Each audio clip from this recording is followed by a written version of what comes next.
Queria agradecer principalmente a presença de Clarissa, né? Veio do Rio.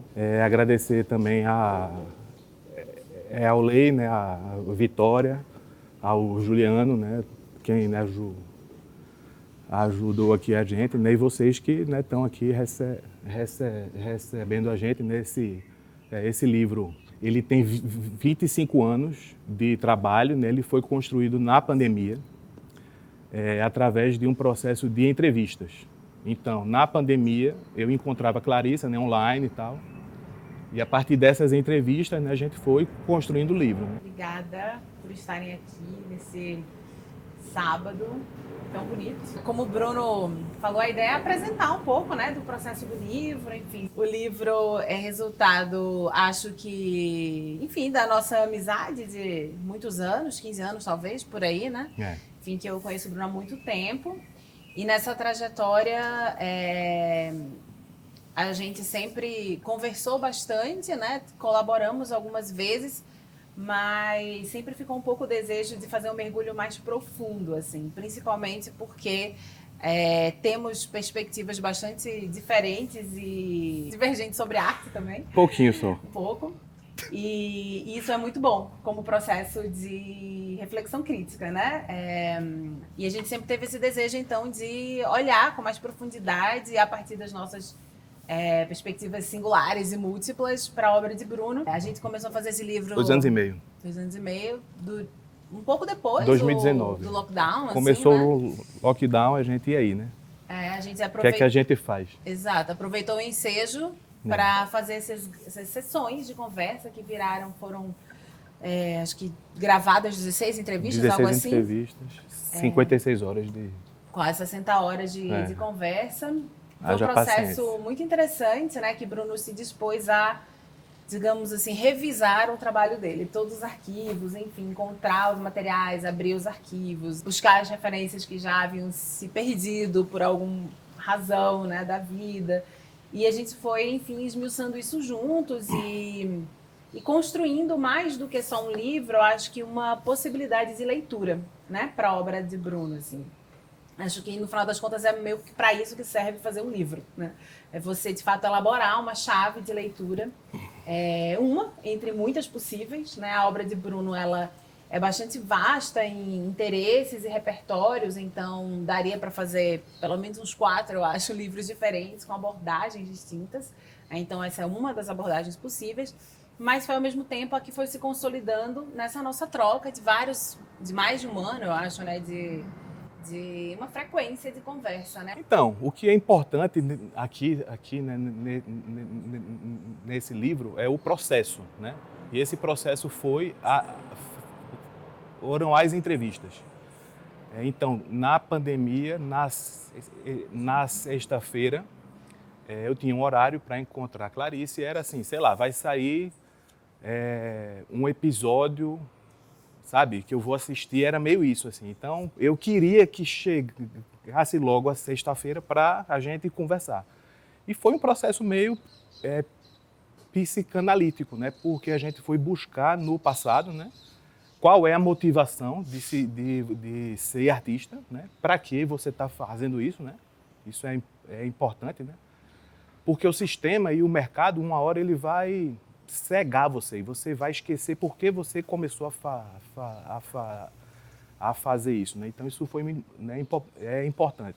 E foi um processo muito longo, foi um processo muito prazeroso, aconteceram algumas divergências também, né, no processo e eu precisei ter muito desapego, ela precisou ter muita paciência e enfim. E é assim muito interessante a gente lançar isso hoje aqui com essa exposição, porque esse livro ele vai só até 2020 e essa exposição ela é muito recente, né?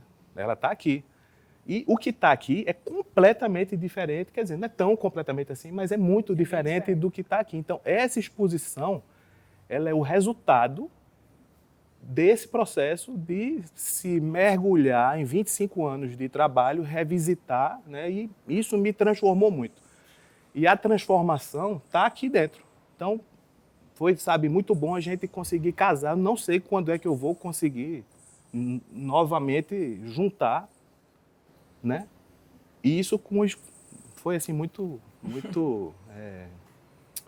sincronicidade, né? Uma sincronicidade. O livro que vocês vão ter, ele tem alguns partidos, né, editoriais. O principal deles é que ele não é um livro cronológico, né? Ele é um livro que aborda o trabalho de Bruno de modo transversal. Então, vocês vão ver que ele se estrutura em cenas, né?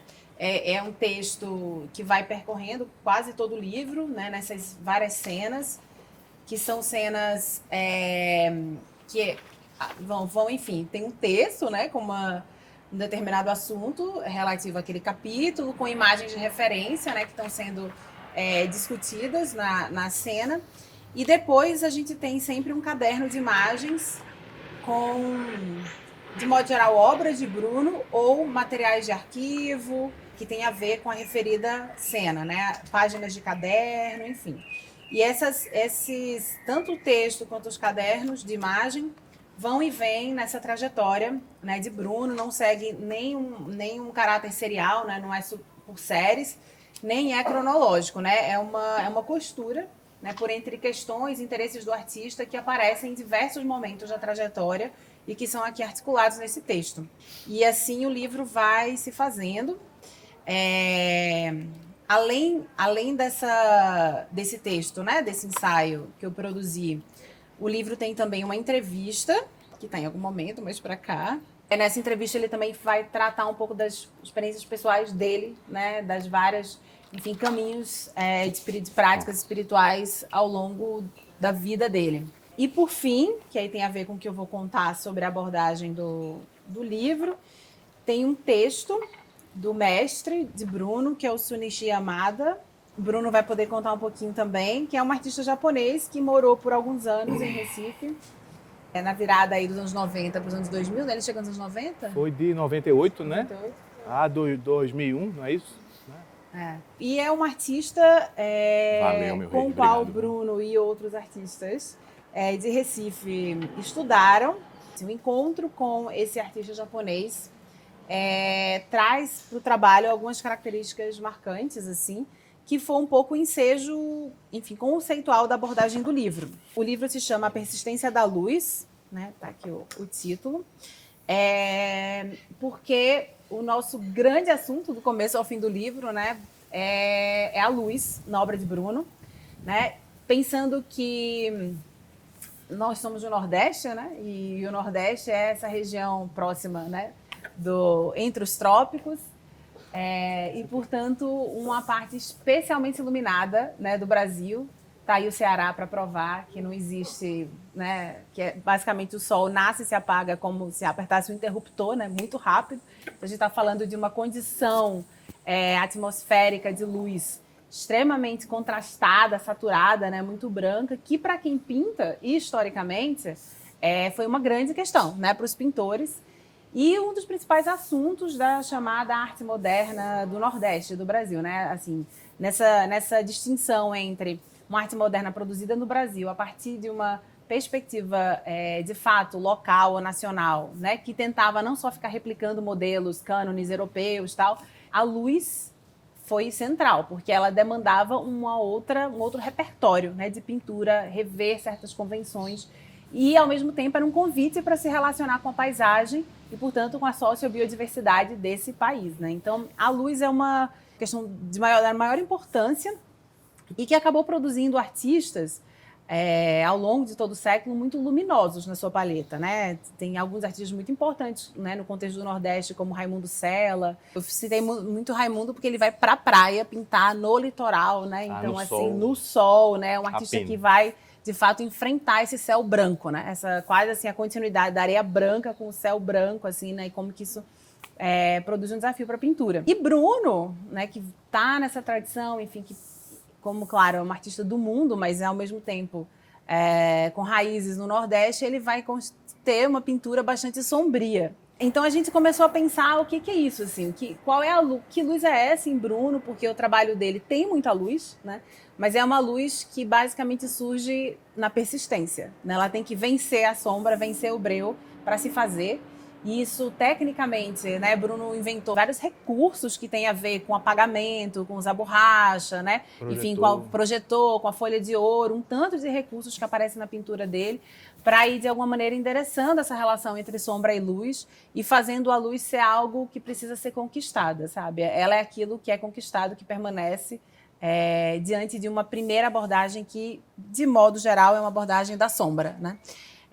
E isso tem muito a ver, né, nas nossas conversas, a gente foi entendendo que isso passava muito pela formação de matriz nipônica. O Nordeste tem uma imigração japonesa bastante significativa, né, enfim, principalmente a partir da Segunda Guerra, mas é mais aqui em São Paulo onde isso se expressa na arte, né, onde essas conversas entre artistas nipônicos e brasileiros teve um papel fundamental, né, na modernização, entre mil aspas, da arte brasileira. No Nordeste, menos. Então, é muito interessante como muito depois, já na virada dos anos 2000, isso começa a ser uma questão fundamental na obra de Bruno, e a gente se debruçou um pouco sobre isso, assim, né? Que Japão é esse, assim, e como ao mesmo tempo se traz vários desafios, porque a gente está sempre ali equilibrado nessa corda bamba de repetir os esquemas racistas do orientalismo, né? Enfim, desse olhar muito exotizante, principalmente sobre a mulher asiática, né? E vários esquemas que acabam reiterando um mundo muito, enfim, eurocêntrico, basicamente, né? Quando ela vai abordar isso, né? É um instante que ela vai criticar severamente o conceito de umas obras que eu pintei em 2000, né? Então, há 22 anos. E foi, assim, né, bastante estranho eu ver alguém que está escrevendo esse ensaio, né, que é, assim, não livrão, criticar incisivamente, né, algo, mas conversando com ela, né, tranquilamente, não é, Clarissa? A gente viu que era interessante, a gente tem um ensaio que não elogioso, mas que ele está mostrando o que é o trabalho, mas que de repente ele repensa o trabalho e vai transformar esse livro em algo que não é chapa branca. Então é muito bom ter isso aí, né? Que é o contraste. E o contraste é o principal conceito que eu aprendi com esse professor japonês. Ele repetiu por 4 anos isso, a arte é contraste. Aí, para contar um pouco, né, sobre ele, né? É um pintor japonês que nasceu em Kanazawa e viajou o mundo. Ele ficou 10 anos na Índia, depois ele foi para o Paquistão e foi bater lá na Hungria. E na Hungria ele aprendeu desenho com anatomia e foi para Portugal. E em Portugal ele viu um livrinho do Carnaval de Olinda, que é vizinho a Recife. E ele foi para lá para ver o carnaval e ficar um tempinho só, e terminou ficando lá 5 anos. E foi bater lá na Escola de Belas Artes, né? Que era extensão. E o meu professor, quando viu o japonês desenhando, falou: você não é aluno, você é professor. E você não é professor só do aluno. Você vai ser meu professor. Então Aí eu abandonei artes visuais na Federal e colei nele, né? E o que eu aprendi de arte foi com ele. Foi, assim, muito profundo, assim, né? E nesse livro a gente tem... é praticamente uma homenagem, assim, ao professor, né? Até hoje eu me comunico com ele, mais através da esposa dele, né? Como foi importante, né, a influência dele e essa diferença que é misturar alguém que está no Nordeste com um professor japonês, nessa era dos anos 90 aos 2010, onde a pintura foi aniquilada, porque houve uma arte conceitual que chegou para falar que a pintura morreu, isso chegou com uma ressaca lá em Recife. Então eu, quando entrei em 98 na UFPE, eu comecei a escutar isso, que a pintura não dava mais conta da arte contemporânea. E eu fiquei meio isolado, né? Por 20 anos, não tinha muita gente pintando, né? E para além disso, estudando desenho com anatomia, pintura, e filosofia oriental com professor japonês. Então,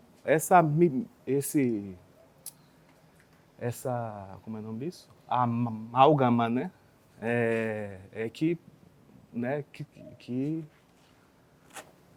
E tem outra questão importante que é assim, quando eu entro dentro do ateliê para pintar, é uma espécie de santuário. Então eu vou entrar num barato lá, né? Antigamente eu precisava usar cannabis. De 2017 para cá eu deixei de usar. Então eu vi que você tem como aprofundar também através da meditação. É até melhor. Para mim, né? Quem quiser usar, ok, pode usar. E esse professor, ele dizia isso, que a importância de você mergulhar no seu inconsciente e voltar do seu inconsciente com essas imagens, né? Então isso é o que ele dizia. Então era filosofia e era também desenho e pintura, né? Então não era só não era só um processo técnico, né? Era um processo espiritual e de transformação, né? E ele dizia muito isso, antes de ser artista você tem que ser uma pessoa, né? Você tem que ser gente, né? Ele dizia isso, né? Bem, é isso, acho que o que mais que a gente fala do livro? No final, então, tem um texto, né, traduzido pela primeira vez, né? E aí, no final, Bruno fez aí um esforço de traduzir um texto que o Yamada, né, que esse escreveu lá no jornal, muito tempo atrás, sobre Bruno. E que ele há 19 anos ele escreveu, mandou esse recorte. Eu encontrei uma pessoa aqui em São Paulo através da Catarina Guxiken, não é isso? Que até fez uma exposição aqui, ela é da comunidade japonesa, ela me indicou uma tradutora, eu mandei o jornal, ela traduziu, né? 19 anos, eu sem saber o que tinha ali escrito, né? Cara, eu li, eu comecei a chorar, velho, é muito potente, assim. E tá aí, né? Então, enfim, foi uma batalha para fazer isso aí. A gente fez isso na pandemia, sem Ministério da Cultura, sem lei de incentivo. Acho que a última coisa que eu queria falar também, contar para vocês da Propago, que é a editora desse livro, que é um grupo de jovens designers. Eles são muito jovens, muito jovens. E jornalistas e críticos de Recife. Em um determinado momento, a gente, né, Bruno fez esse convite a eles de terem uma experiência editorial, né, de um livro. Então, esse também é o primeiro livro, né, desses editores aí que estão na guerrilha, né, enfim, publicando livros e revistas a partir de Recife, né, sobre arte. Então, acho que também, enfim, fica aí a contextualização sobre a Propágulo e o convite também a vocês conhecerem o trabalho que eles têm feito. Tá tudo, né, dá para comprar as revistas online, um material super bonito, com entrevistas e ensaios produzidos sobre artistas jovens da cena brasileira hoje. Assim, vale muito a pena conferir também. A capa, fala sobre a capa. Sou eu criança. É isso aí, entendeu? Ela que, né, escolheu. Que é exatamente a persistência, né, da luz, né? Você está nessa escuridão, você consegue ver essa iluminação a partir da escuridão. Você só consegue ver estrela porque está escuro, né? Então você buscar uma iluminação só através da iluminação, você não vai achar a iluminação. Você só vai conseguir ver aquilo no contraste, né?